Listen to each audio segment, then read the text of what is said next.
bienvenidos a su espacio de reflexión ciudadana de Ética TV. Hoy vamos a conversar sobre la ética y la educación superior, para lo que tenemos un invitado que converge en varias instituciones públicas y privadas del país. Chicos, ¿cómo están? Hola Ivette, hola Mario. Sí, el tópico de hoy de ética y educación superior nos trae como invitado al profesor Gilberto Rodríguez, ¿no?, quien es especialista en ética, profesor universitario, y con el cual vamos a discutir sobre la función ética de las universidades, el problema de la enseñanza de la ética como eje transversal en los planes de estudio. Mario. Qué bien, Ivette, Leonardo, de nuevo aquí con ustedes para seguir profundizando en estos temas tan importantes. Nosotros sabemos que la universidad, como decimos así, que todo el proceso de construcción de la persona, desde la familia, la escuela, intermedia, primaria, universitaria, se van conformando las personas que luego van a tomar decisiones que afectan a su propia persona y a la sociedad en general. Cuando hablamos de la ética en la universidad estamos hablando de un tema sumamente importante.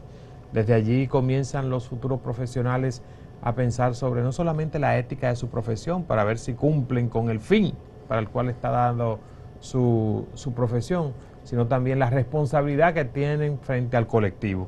Así que este es un tema muy importante el que vamos a estar tratando, de qué manera la ética se reflexiona dentro de las universidades y si de alguna forma también las universidades cumplen no solamente con la función de impartir la ética, sino si son instituciones con altos niveles de ética. Es así, porque una universidad es un espacio donde se está dispuesto a discutir sobre los principales problemas de una sociedad y buscar desde la ciencia, desde la apertura, desde el diálogo, desde el conocimiento, soluciones. Está la educación superior dominicana, es la educación superior dominicana consona con ese llamado que tiene la educación superior en la universidad a hacer esa ágora donde convergen los grandes ideales, las grandes discusiones y esos grandes debates públicos. Está la universidad dentro del debate público nacional en la República Dominicana. Sí, este es uno de los tópicos fundamentales que vamos a discutir con el profesor Gilberto Rodríguez, así también como el hecho de cómo se enseña la ética, ¿no?, en las facultades, especialmente de las universidades con las que él está involucrada, pero en sentido general en el sistema de educación superior, el problema de la diferencia entre la enseñanza de la ética profesional con la ética, digamos, como disciplina, digamos, llamada a reflexionar sobre los principios más generales de nuestras acciones. Y como dice Mario también, el problema de el compromiso práctico que deben tener las universidades en una sociedad democrática. Así que si usted es profesor universitario, aquí tiene un banquete para darse, o si usted es un estudiante y quiere saber hasta qué punto estamos realmente profundizando en mi universidad sobre la ética, o si es padre y tiene un hijo en la universidad, también muy interesante va a ser el programa.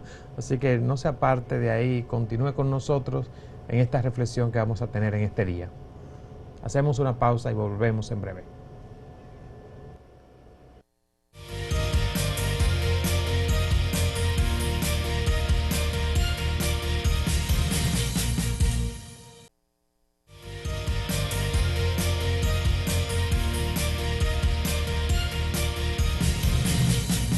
Estamos en su espacio de Ética TV, su espacio de ética ciudadana, que en el día de hoy está dedicado al tópico de la ética en la educación superior, la ética como eje transversal, con el profesor de ética Gilberto Rodríguez. Gilberto, hola, ¿cómo estás? Bienvenido. Muchas gracias, maestro Leonardo. Muchas gracias, Mario Serrano. Gilberto, nosotros nos habíamos conocido en otras oportunidades, ¿no? Sí, habíamos coincidido en algunos eventos. ¿Quién es que no coincidió con Mario, además? Sí, claro. No, coincidido, hay muchas personas que no coinciden conmigo. Un hombre de los medios, un hombre de los medios. Ya no me ven casi. Estoy más tranquilo, de bajo perfil. Y Gilberto, ¿de dónde que tú eres? Yo soy de Yamasá. De Yamasá. Tremenda, una parte del país con grandes desafíos, Sí. tan bello, con tantos recursos naturales, pero tan excluida y tan pobre, ¿no? Y tan amenazada también. Y tan amenazada por intereses de explotación. Así es. Digo, ha tenido bastante explotación en agroindustria de extensión, de plantaciones de latifundistas, ¿no? Sí, sí, de grandes ciertamente. grupos económicos. Pero que no han tenido unos daños tan irreversibles, por ejemplo, como la explotación minera. Como la que pretende, ¿no? Instalarse en la zona. Sobre todo esa presa de Monte Grande, que tan conflictiva, digamos, ha sido en la sociedad. Fíjense cómo tenemos en regiones que son ricas en términos de recursos naturales, pero sin embargo donde los índices de pobreza y de marginación son bastante elevados. Y ahí lo que está de juego es el tema de la inequidad y de la desigualdad y falta de distribución y de unas políticas públicas que son desiguales en nuestro país. Evidentemente. Eso es un gran reto. Y yo creo que eso toca directamente la temática de hoy, ética y educación superior. Porque la ética es un eje transversal en todo el accionar de la vida política, de la vida social, y evidentemente los profesionales se forman en las universidades, y creo que no hay institución que tenga más impacto en la formación de construcción de mentalidades y de desarrollo sostenible que quienes van a formarse en los centros educativos del nivel superior. Pero ¿cuál es realmente en este momento el estatuto de la ética en las instituciones de educación superior? Bueno, ¿en qué momento se enseña ética? ¿Se imparte ética? Este tema pudiéramos decir que ha acaparado la atención sobremanera en las últimas décadas. Hay un autor, un filósofo, un moralista, que se llama Miguel Ángel Polo Santillán, peruano, y él, dentro de sus diferentes escritos y obras que tiene, toca el tema de la educación moral en la educación superior, básicamente con un giro de análisis a la ética profesional. Evidentemente que la ética profesional no es ni se adquiere de una entidad, sino que es una decisión personal en función de un constructo social, educación familiar y de una decisión personal. Yo siempre le digo a mis estudiantes, la universidad, el día que ustedes se gradúen, no le va a dar un título de ética, y todavía se lo dé, no hay garantía de que el profesional va a ser ético. Exacto. No hay garantía. De manera que al margen de todas las incidencias que pueda recibir un individuo, una persona en su formación, en este caso ya una educación formal, la educación ética es un eje transversal, y esto tiene una repercusión en todo el entramado social. Yo quisiera ahí, o sea, tú estás dando clase en estos momentos a estudiantes universitarios en el seminario Santo Tomás de Aquino. En la UAS. En la UAS. En la Católica. O sea, le está Santo dando Domingo. clases sobre ética a los... ¿Es ética que da en el seminario? Sí, es una de esas. Ética en el seminario. Estás en la UAS, das ética también. Perfecto. Y también en la Universidad Católica Madre y Maestra. En la Católica Santo Domingo. En la Católica Santo Domingo.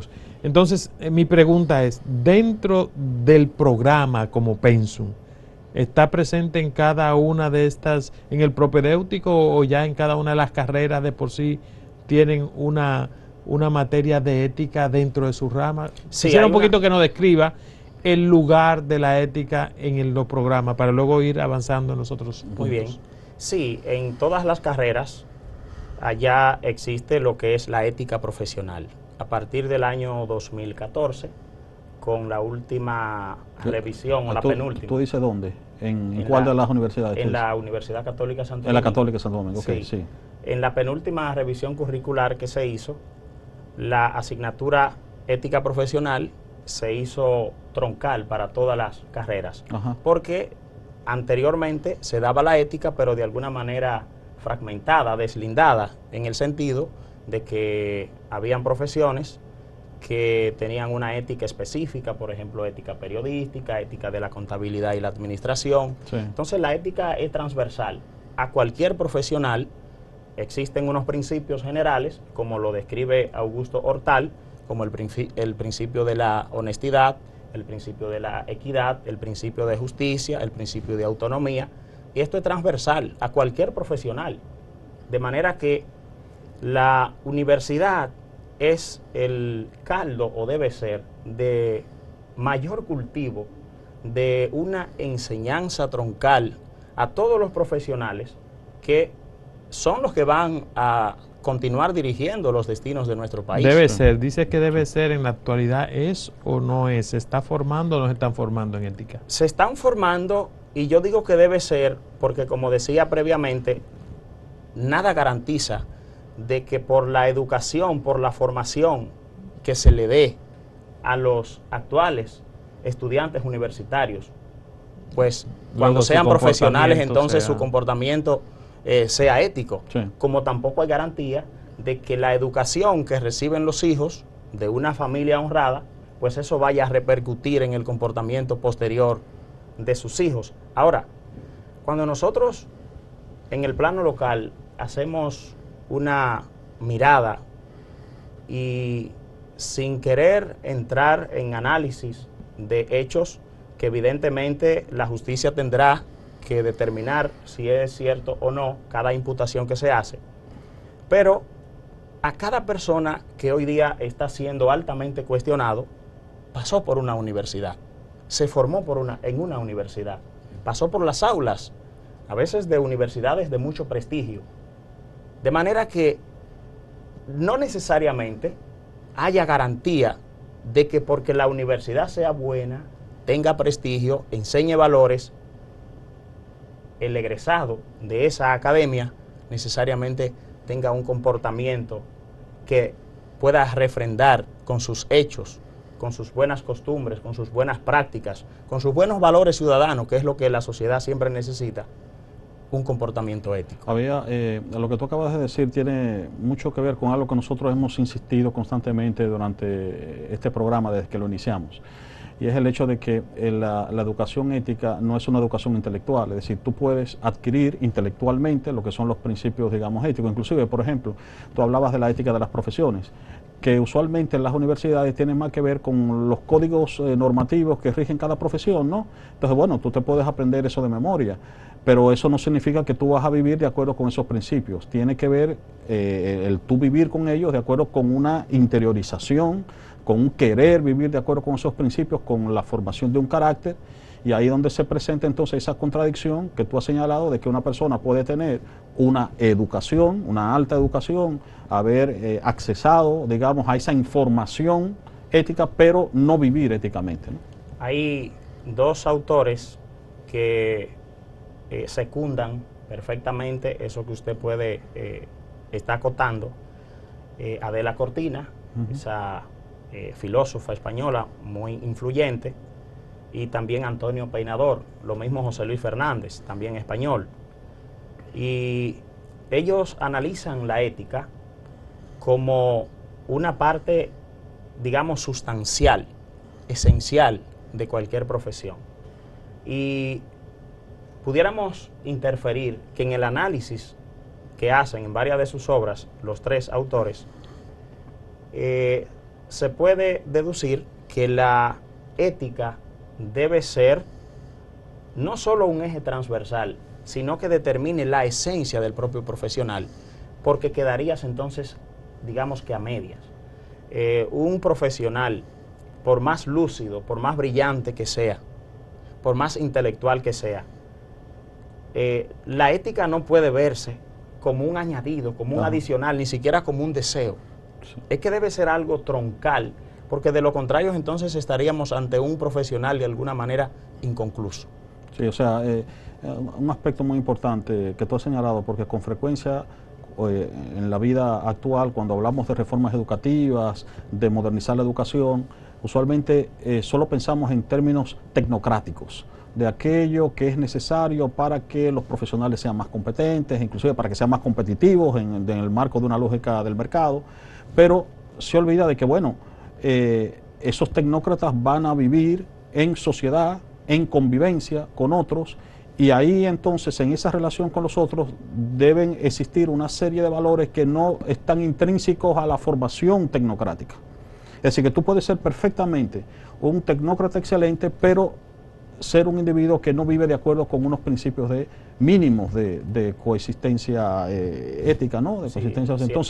Entonces, de ahí la necesidad de que no solamente hagamos hincapié en la educación tecnocrática, sino que también tengamos en cuenta de que esa educación tecnocrática tiene que ser orientada éticamente, para que luego no tengamos entonces esos problemas que, bueno, hoy en día vivimos, ¿no? De problemas, bueno, de inequidad social, de injusticia social, de problemas de personas que, bueno, que están muy bien formadas, pero que entonces implican o están involucrados con prácticas de hipercorrupción, etcétera, etcétera, ¿no?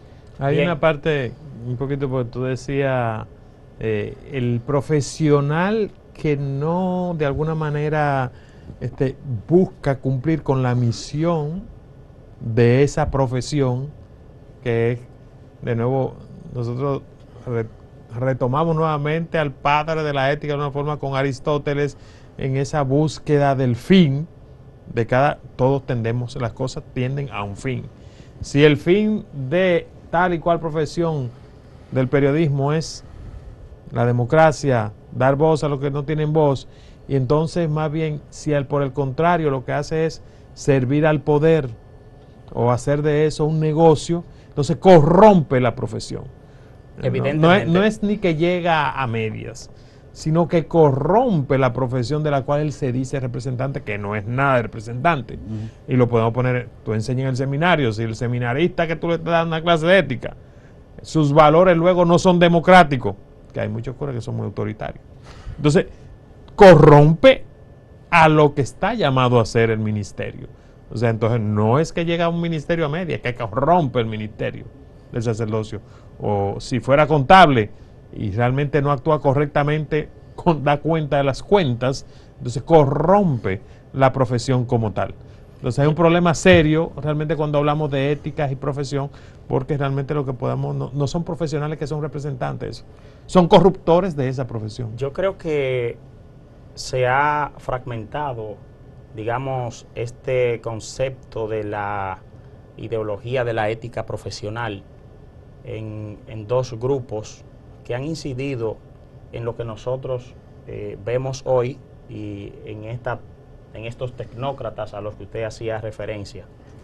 El concepto de profesión, de profesar una fe, hacer público un acto de fe, con la teología de Juan Calvino, la teología calvinista, encontró en aquellas actividades que en el medioevo no eran consideradas profesiones, sino que eran oficios al servicio de las tres profesiones como se concebía en ese momento, en una cosmovisión donde el sacerdote, el médico y el jurista eran consideradas las tres únicas profesiones. Entonces, el calvinismo introduce, mediante la famosa teología de la prosperidad, la idea de que si Dios le permite al ser humano progresar, desarrollarse, no importa en la actividad que sea, a ese oficio también había que calificarlo como profesión.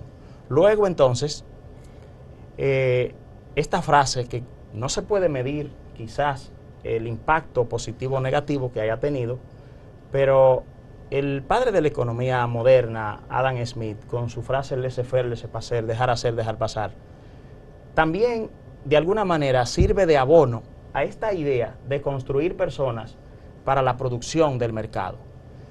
Y esto tiene una mayor acentuación, por ejemplo, en la idea de Max Weber, en una obra que es muy conocida, es un bestseller, que se llama La ética protestante y el espíritu del capitalismo. En esta obra, prácticamente Max Weber define la profesión como un servicio para el mercado. Y esta idea de acuerdo a la crítica que le hace Guadalupe Ibarra Rosales, una catedrática de la UNAM y la misma de La Cortina, esto lacera profundamente la esencia de la profesión, porque entonces se reduce a los intereses mercadológicos el sentido, el fin, la teleología de la ética, cuando se supone que no debería ser así, porque en todo caso la ética siempre será, y la profesión asumida con sentido ético, un servicio a la sociedad, porque nadie se forma para sí mismo. Ningún médico se hace médico para cuando tiene una enfermedad autocurarse. Ningún abogado se hace abogado para cuando tiene una litis defenderse, porque un abogado necesita a otro que le defienda. Y así sucesivamente. De manera que, como dice Adela Cortina, en el servicio a la sociedad encuentra el sentido profundo de la profesión cuando se asume de manera ética, holística y no de manera mercadológica. ¿Qué es lo que hemos visto en las últimas décadas? Una degradación, porque el interés del mercado, como lo dice Adela Cortina en la obra Consumo, luego existo, entonces la sociedad ha creado unos patrones que la persona tiene que endosar una proyección social, y por eso a veces se presta a cualquier cosa.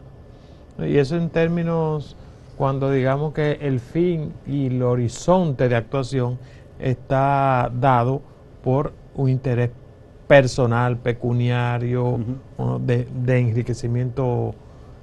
Y hay que decir, para rescatar un poquito, porque en esto de la reflexión de la ética, yo he aprendido a rescatar a Adam Smith, porque los grandes pensadores, aún de la economía, se toman en serio el tema de la ética. Sí, por supuesto. Precisamente la economía sirve para producir riqueza para el colectivo. Entonces, una empresa debe servir para eso. Sí, y por eso aquí queremos realmente como enfilar las profesiones y toda actuación humana para que consiga el fin último. Ese fin debe ser humanizante, porque si no, ¿a qué aspiramos las personas? Sino a tener mayor humanidad en lugar de bestialidad. O de un individualismo que nos sumerja en nosotros mismos y nos destruye como personas.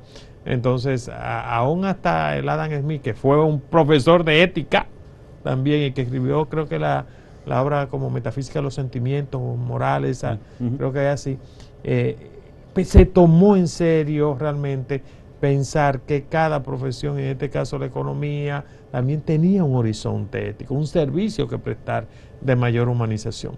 No, y de hecho, las sociedades, ahora no sé si se puede todavía seguir empleando correctamente el término sociedades desarrolladas, porque hay que ver a qué tipo de desarrollo nos referimos. Pero digamos aquellas sociedades que tienen mejores indicadores económicos en términos de que sus ciudadanos tienen garantías de sus servicios básicos, alto índice de desarrollo humano. Índice de desarrollo humano. Estas sociedades,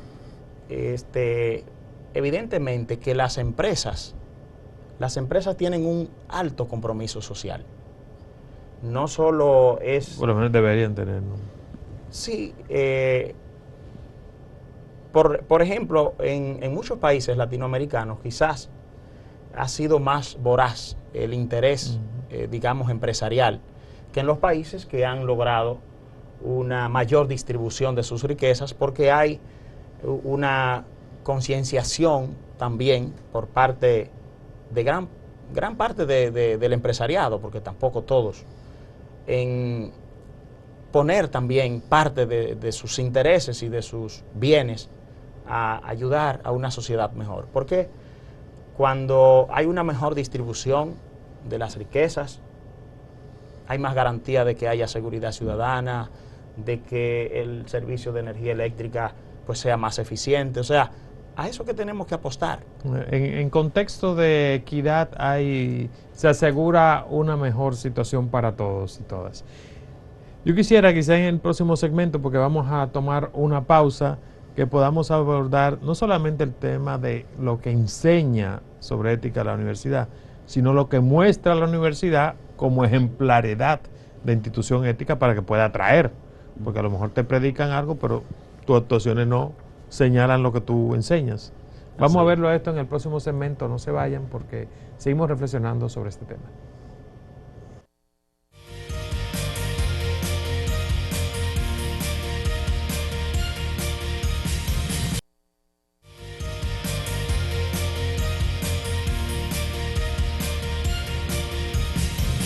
Gracias por acompañarnos y seguir aquí con nosotros en su programa de Ética TV. Estamos reflexionando sobre el tema de la educación de la ética en la educación superior y qué papel ocupa ella.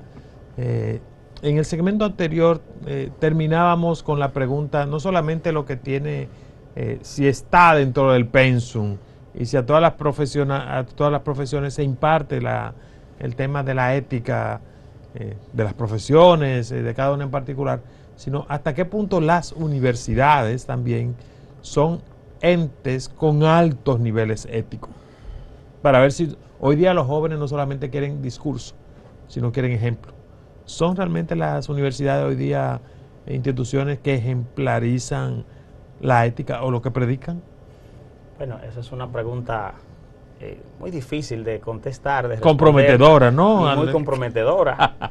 Primero porque este es un programa que compromete. No solo soy profesor en varias universidades, sino también que en una de ellas tengo funciones administrativas.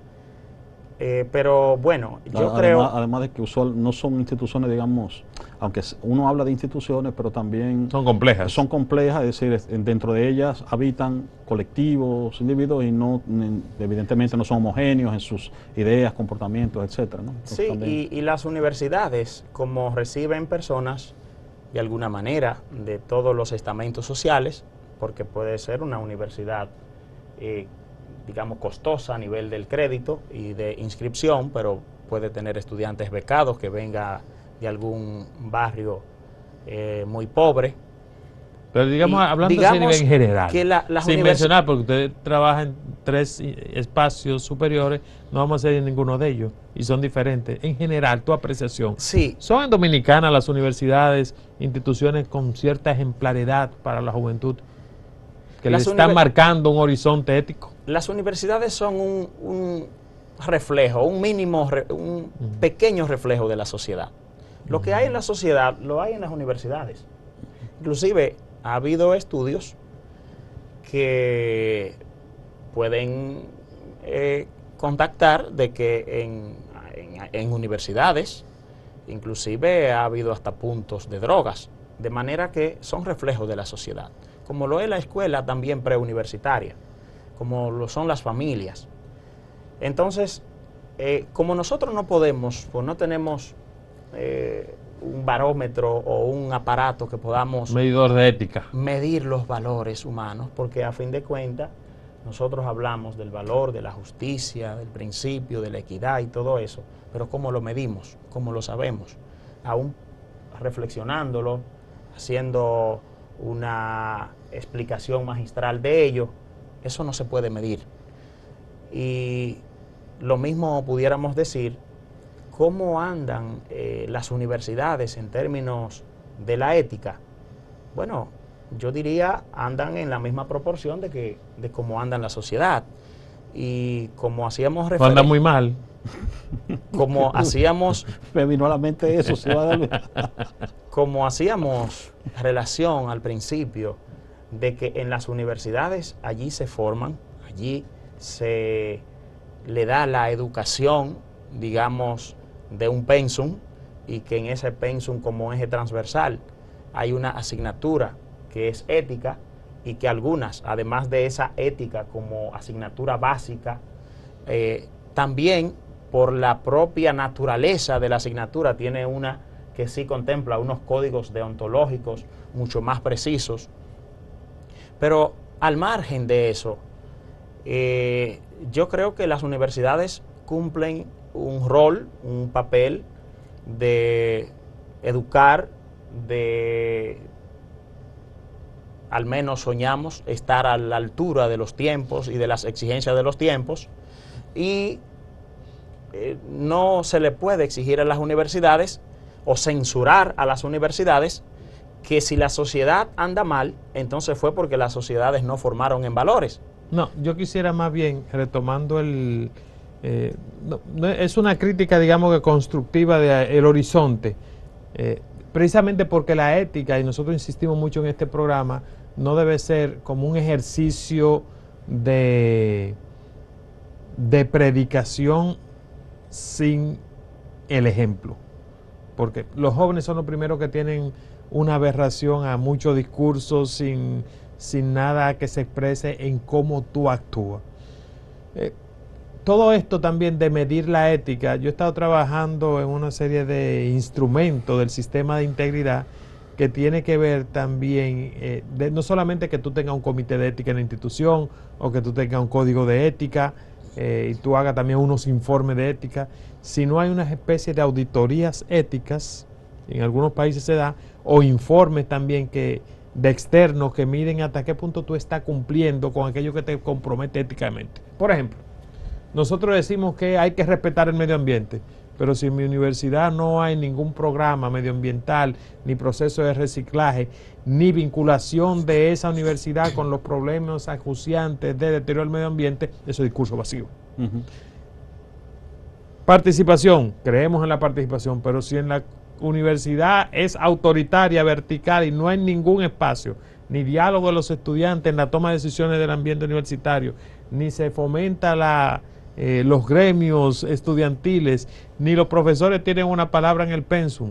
Sí, es un discurso Eso vacío. Es un discurso vacío. Sí, evidentemente. Si no toma postura sobre situaciones políticas, éticas. Si la universidad no es una palabra frente a lo que hay de injusto en la sociedad y a las exclusiones porque hoy día la ética, y Adela Cortina en eso es clave, si no hay una ética cordial que asume el principio de la solidaridad, eso hay un proceso de deshumanización fuerte. O sea que hay algunos elementos sí que reflejan hasta qué punto una universidad también no solamente a lo mejor está enseñando ética, sino que está haciendo un faro de ética. Y yo creo que este programa, y yo quisiera así asumirlo como algo, sí debemos llamar a que nosotros podamos tener, las universidades sean un faro de ética, porque el país lo necesita.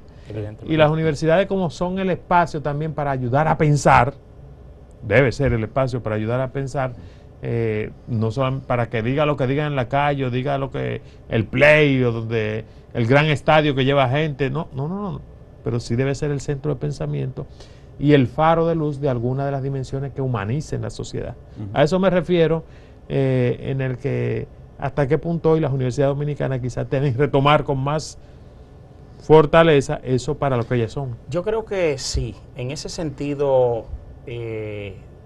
las universidades pueden ser más activas y empoderarse más, inclusive tener un rol mucho más participativo y posturas, a veces no sé si por ciertos temores a perder algunos beneficios, ya sea de empresas o del mismo gobierno, como que yo noto en temas que son de interés nacional, que las universidades, aún teniendo diferentes, digamos, gremios que las asocian, como la ADRU, por ejemplo, que no desempeñan un rol activo y de defensa frente a la sociedad de temas que pueden ser, por ejemplo, injustos. Sí. Ahora, yo recuerdo, tú estás hablando, y a propósito de Marión, yo me río, pues yo me recuerdo en un salón de profesores de una universidad que decía, aquí no se debe discutir ni de religión ni de política.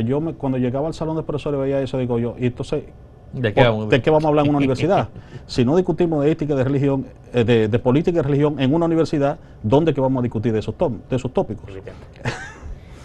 Trata de razonar, de reflexionar. Sí, exacto. Sí, entonces, por ejemplo, todas las universidades han estado pasando por un proceso de lo que se llama autoevaluación interna desde el año 2019. La pandemia retrasó un poco este proceso de autoevaluación de todo el sistema educativo superior, y en ese documento que evalúa todo lo que es el accionar y la vida de las universidades, pues se pide un código de ética. De manera que si las universidades no lo tenían o no lo tienen, todavía las que no han concluido su proceso de autoevaluación interna, debieron haberlo creado, ese código de ética. Porque es así, tenemos que garantizar que lo que nosotros como universitarios, como académicos decimos y el trato con el que nos manejamos con los estudiantes, con los profesores, con los administrativos, con toda la comunidad académica y que hacen vida universitaria, si eso está disociado, deslindado de lo que decimos, entonces no tiene sentido. Y ese es el gran problema, o sea, el gran problema y en nuestra sociedad, hoy día hay muchos discursos que están relacionados con, son proclamas, yo me sorprendo cómo, dependiendo de en qué posición del gobierno o frente al gobierno esté la persona, elabora o no elabora un discurso. Entonces, si estás en oposición, puedes decir, es crítico, pero cuando ya está en posición de servicio, ya entonces baja la criticidad. Claro. Entonces, si está aliado, ¿a qué poder tú puedes estar criticando? O sea, que es eso depende, siempre el depende. Entonces, el que podamos ejemplarizar, y yo digo también el tema del checklist de las instituciones. Por ejemplo, tenemos un código, hay un comité de ética, hay un reglamento de conducta, dimos 3 talleres, invitamos a Leonardo para que dé 3 charlas de ética y ya con eso ya se cumplió. Sí, todo eso es medible, o sea, evidentemente. Pero eso para mí es una cultura del checklist. O sea, se cumplió. No si eso se introyecta y se refleja en las actuaciones y en las decisiones, que es eso que va la ética. Claro. La ética no va a un cumplimiento de comportamiento que yo digo que voy a hacer. Así que ustedes que no sean tampoco personas de cumplimiento, y para que sigamos profundizando y no sea como cumplimiento, vamos a hacer una pausa y volvemos en breve para reflexionar sobre este tema de la ética en la educación superior.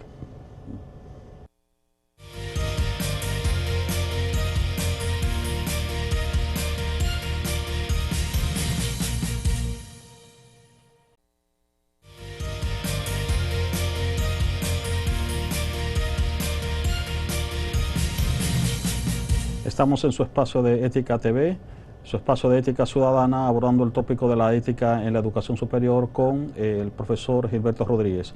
Gilberto, en el segmento anterior, Mario concluía con un aspecto muy importante, el hecho de cómo muchas veces las instituciones de educación superior pues intentan un poco como reducir realidades que son muchas veces inconmensurables o de difícil medición a meros checklists, ¿no? Decía Mario, ¿no?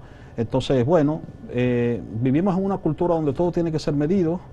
Entonces, en esta época de los rankings y de los marketing. Y una época también de la supervisión constante, ¿no? Donde supone que las universidades tienen que cumplir con unos requisitos. Y esas son de las famosas competencias blandas también. Exactamente. Entonces, ¿pero qué ocurre? Que cuando estamos hablando de tópicos como el de la ética, no lo podemos reducir a esos indicadores. Eso puede servir para otros tipos de competencias. Entonces hay que tener mucho cuidado. Yo no estoy diciendo que no existan esas supervisiones, ni mucho menos, pero sí que hay que tener cuidado con no confundir con que cuando le demos el correcto a todos esos indicadores, ya creemos que tenemos una institución que está cumpliendo realmente con lo que es un comportamiento ético o con una imagen ética. O puede tener la imagen, pero no con una práctica realmente ética. Entonces, este es un tópico difícil de que se entienda muchas veces, porque ya hemos asumido como ese paradigma, esa idea de que la realidad se reduce a lo que dicen los indicadores. Entonces, no, hay una realidad que va más allá de esos indicadores, especialmente cuando estamos hablando de tópicos como el de la ética. Sí, ciertamente. Y Mario Serrano, que no es un sigilo sacramental, viene de una comunidad religiosa, sabe, y sin darle un baño religioso al tema, que Jesucristo dijo, hagan lo que ellos dicen, pero no hagan lo que ellos hacen. Entonces, a veces hay que llevarse de esa parte. Vamos a hacer lo que nos dicen, que ellos lo ven como correctamente, me refiero a los que tienen poder de tomar decisiones fuertes en las instituciones, en este caso de la educación superior, aunque haya una disparidad, una disociación entre lo que ellos dicen y lo que ellos hacen. Evidentemente no estoy haciendo ningún señalamiento en particular. De hecho, de la cortina que tú citabas, dice que nuestra sociedad tiene un gran problema de la brecha entre nuestras declaraciones y nuestras acciones. Esa brecha, sí, ¿cómo vamos a tratar un abismo realmente de poco a poco cerrar esa brecha? Sí. La declaración de los derechos humanos, pero mire cómo estamos. O sea, nuestra Constitución y las proclama, pero miren con por dónde va la cosa. El deseo de una sociedad democrática es en una cultura autoritaria. O las universidades, en el caso que nos compete en este programa, en su proclama de ser también espacios de pensamiento que logren sujetos críticos, comprometidos con la sociedad democrática, respetuosos del medio ambiente, etcétera, etcétera. Ajá. Pero hay un problema nacional del medio ambiente. ¿Cuántas universidades se comprometieron para defender a Loma Miranda? ¿Cuántas universidades se comprometieron para la defensa de las mujeres que estaban deportando, migrando, sacando? ¿O cuántas universidades tienen un pensamiento estructurado sobre el tema del Código Penal y las tres causales? En términos científicos y... O sea... ¿Y cuáles universidades han, por ejemplo, asumido en el discurso y en la práctica una crítica constructiva y defensiva, por ejemplo, con el tema de la corrupción? Sí, una huida de todo tema que se entienda controversial, como si la universidad no estuviese precisamente para fijar posturas en situaciones controversiales y señalar, ser indicador, ¿no? Y las universidades no pueden delegarle ese rol, ese papel, bueno, en el sentido de que cualquier entidad puede asumir su rol, pero las universidades no pueden estar al margen de eso, de temas que tocan medularmente el interés nacional. Las universidades tienen que asumir una postura. No, porque la cuestión es la siguiente, por ejemplo, en tópicos... Y yo creo, perdón, maestro, de no hacerlo, entonces sí estaríamos ante una falta a la ética. Sí, no, y te iba a decir que, por ejemplo, en una sociedad democrática tenemos diferentes actores que deben fijar sus posturas en función de la naturaleza de la institución a la que pertenecen. Entonces, por ejemplo, si tú perteneces a una iglesia protestante en un tópico de interés social, lo lógico es que las posturas que señales las hagas en función de esa iglesia, de la iglesia que pertenece. Exacto. Y lo mismo va a pasar con el empresariado, etcétera. Pero las universidades, que se supone que son centros de construcción del pensamiento científico, social y humanístico, son las que pensamiento equilibrado. Son las que están llamadas a fijar posturas desde esa generación de pensamiento científico, humanístico y social. Entonces, si ellas no la hacen, ¿qué instituciones son las que la van a hacer? Hay un vacío ahí social. Y cuando se vive y sin fanatismo, que lo hagan sin fanatismo. Algunos de los textos de Ortega y Gasset en el que insiste sobre en el momento presente en el que él vivía y cómo algunos sectores eran repetidores de modelos de pensamiento que no encajaban con un presente que exige. Siempre el presente en las sociedades exigen que nos pongamos a la altura de nuestros tiempos, pero cuando nos quedamos con esquemas del pasado que no hablan del presente, ¿para qué sirve? O sea, tú estás en el pasado, no estás a la altura de tu tiempo. En ese sentido, las instituciones, en este caso las universidades, ¿cómo estar a la altura de un tiempo que exige niveles éticos elevados si queremos realmente enrumbar la vida y nuestra sociedad por camino de justicia, de vida digna, de felicidad, de respeto, de desarrollo y de bienestar colectivo? Y una sociedad cada vez más exigente en todo el sentido de la palabra. Y que está situada en el marco de un mundo global. Fíjate cómo las universidades, por ejemplo, dominicanas, insisten en la cuestión de la relación con universidades que pertenecen a otros marcos internacionales, ¿no? Hay mucho hoy en boga los acuerdos, el intento de colocarse, digamos, a la par con esas universidades, la idea de que hay que el profesional se forme y que esté, digamos, al mismo nivel que un profesional de otras áreas. Tenga acreditación internacional, pero por otra parte, precisamente hoy tenemos una serie de problemas que son globales, sobre los cuales no podemos permanecer indiferentes. O sea, no solamente la obligación o la responsabilidad de estar, digamos, situados en un marco internacional es para el problema de la acreditación del profesional en el mercado, también tiene que ser para mirar y para señalar y para enfocar problemas que nos involucran a todos, ¿no? Que independientemente de que estemos lejanos desde el punto de vista de la geografía, pero interrelacionados, ¿no? Desde el punto de vista económico, político, etcétera, ¿no? no recuerdo ahora un autor que escribió un artículo muy interesante sobre la función social de la universidad. Y precisamente todos estos tópicos a los que nosotros hemos hecho referencia son recogidos directa o indirectamente en este artículo, función social de la universidad. Tiene que ser, porque Ignacio Yacurí escribió, un gran teólogo jesuita español, pero que vivió en El Salvador. Y tiene creo que sí, que Ignacio, sí. Entonces, creo que las universidades no pueden, volvemos a insistir, delegarle en nadie más funciones que son propias de ellas dentro del entramado social que toca la vida ciudadana. Las universidades tienen un impacto que no pueden, digamos, dejárselo a los que ahora, ¿cómo es que llamamos a estas personas que les interesa tener muchos seguidores, influencers? Sí. Muchos influencers, sí. O sea,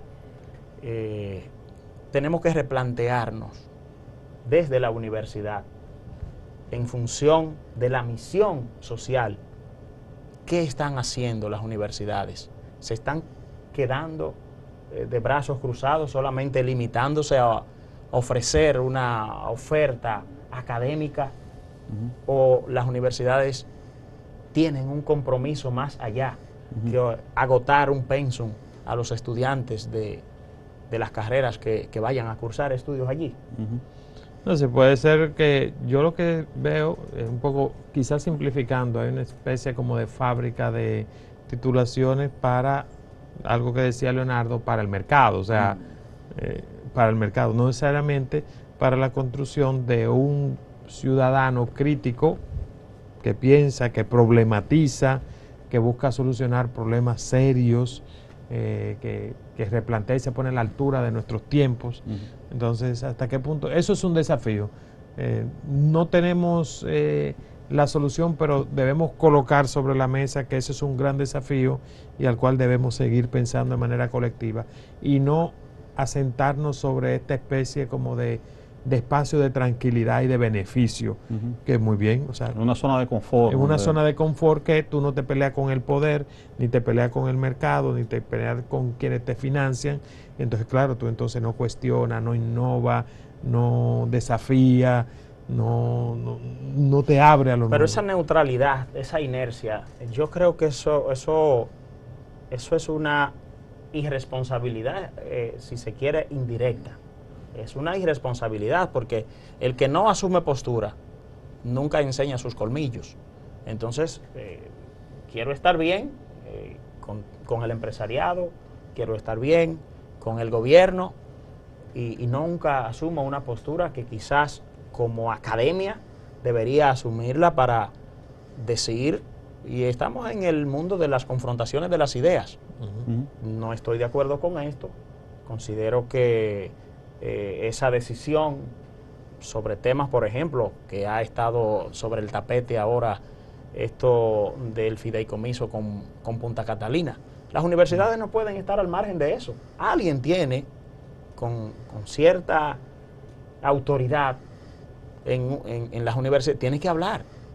O las asociaciones que tiene el país sobre todo lo que aglutinan a las universidades, pero nunca escuchamos que asume ninguna postura. ¿Qué función tiene esto? Y no solamente asumir posturas, sino provocar espacios de debate. De manera que no hay ningún tema sentado que no esté imposibilitado de estar abierto a un debate plural en la búsqueda de clarificaciones. Porque todos tenemos algo de elementos que aportar en la búsqueda de la verdad, en la búsqueda de un camino justo. Entonces, te damos gracias, Gilberto, por acompañarnos en este día. Dejamos ahí una serie de planteamientos de desafíos para, digamos, la comunidad universitaria de este país. El país necesita que elevemos los niveles éticos y los profesionales son el futuro de este país. Necesitamos profesionales con altos niveles de ética. Gracias por acompañarnos. Gracias, esperamos que sigamos. Y recomienda este programa a tus estudiantes. Ya saben que aquí se debaten las cosas y se critican. Gracias a ustedes por este honor de invitarme. Espero que no sea la última vez. No, y claro que mis estudiantes, al menos para que me vean figureando por televisión, le pasará tú claro que sí. Bien, y a ustedes quédense ahí, que en breve viene Ivette Guzmán con sus recomendaciones.